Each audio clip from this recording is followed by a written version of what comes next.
Oi pessoal, hoje a gente vai dar início a uma série de 8 estudos básicos que todo cristão deveria saber. O primeiro estudo é reconhecer que somos pecadores.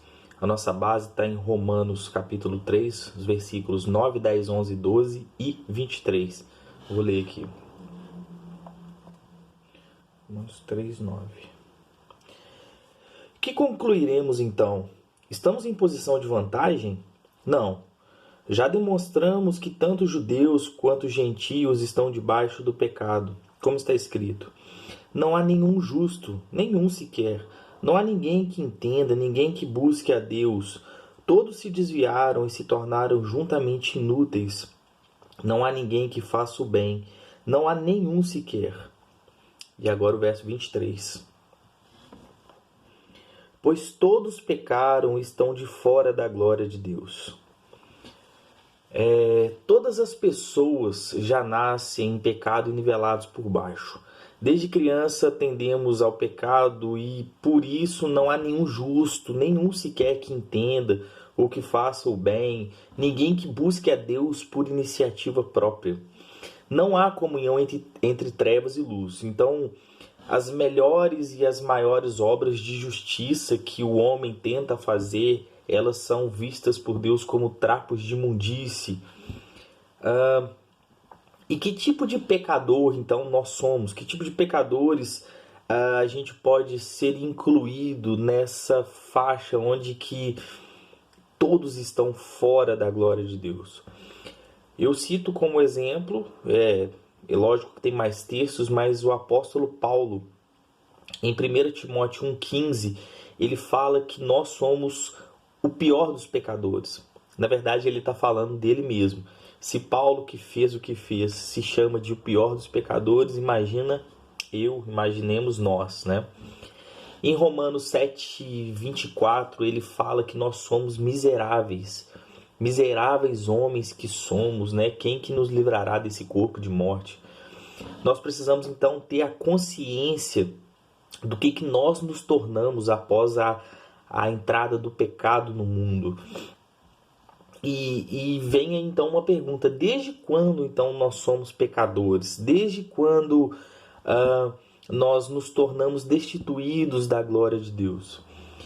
No texto de Gênesis 3, de 1 a 13, conta ali o relato, né, da queda do homem, a desobediência de Adão e Eva. E ali então o pecado ele entra no mundo e todo ser humano então nasce pecador. Paulo escreve aos Romanos no capítulo 5, nos versículos 12 e 16, que por causa de um homem, Adão, que significa humanidade, o pecado entrou no mundo. E o salmista, no Salmo 51,5, fala que nós somos pecadores desde quando nós nascemos. Ou seja, a gente não precisou cometer nenhum pecado para que a gente fosse já taxado como pecador, destituído da glória de Deus. Nós somos pecadores desde sempre. E aí tem uma doutrina dentro da teologia que ela é muito importante e que é vital que a gente entenda, que é chamada de depravação total.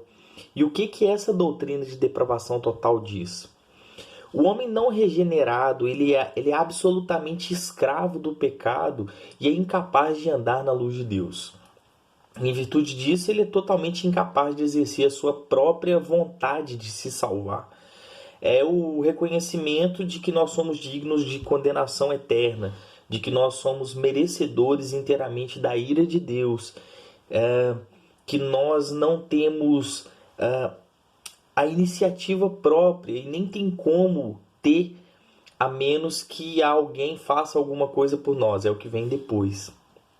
E aí você também pode ter se perguntado aí, mas por que eu tenho que pagar pelos pecados de Adão e Eva? O que eu tenho a ver com isso? Se eles pecaram lá, por que isso recai sobre mim? Por que a culpa deles está sobre mim? O fato é que essa história de Adão e Eva, ela serve para nos dizer que qualquer um de nós que estivéssemos lá no lugar deles, nós teríamos feito a mesma escolha que eles. Você pode falar assim, não teria não. A gente fala, eu poderia falar isso, porque hoje a gente já sabe as consequências do pecado, né? A gente já sabe o que decorreu depois da queda deles lá no Éden.